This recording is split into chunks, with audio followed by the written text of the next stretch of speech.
Wajua, ni bora kuoa mwanamke mwenye mtoto kuliko kuoa mwanamke mwenye hana mtoto. Huyo ni mwanamke mkubwa zaidi, amefiwa. Huyo ni mwanamke fiwa. Kwa sababu utamkuta ametoa mimba, ameua watoto 7. Wewe unadhani unafurahi eti mimi nimeoa mwanamke mwenye hana mtoto, eti mimi siwezi oa mwanamke mwenye ako na mtoto. Ni bora ungemuoa mwenye yuko na mtoto, unajua kabisa ako nayo, kuliko kuoa mwenye hana mtoto hujui ameua wangapi. Unaona? Huwezi jua ameua wangapi. Tangu utotoni, usichana wake hadi kufikia kiwango hicho. Huyo ni mwanamke mkubwa sana. So unakuta kijana anasema tu ati mimi sitaki wanawake wenye wamezaa, wasichana wenye wamezaa.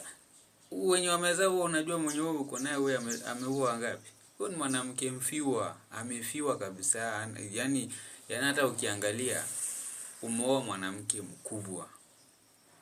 But ni heri uoe tu mwenye ako na mtoto, ujuenge tu nimeoa yule mwenye ako na mtoto, najua kabisa kila kitu, ndio ukija unakuja ukianza. Lakini sasa yule hadi itatokea labda baadaye hata umuoe akose sasa kuzaa, sababu alishaua kutosha watoto 7.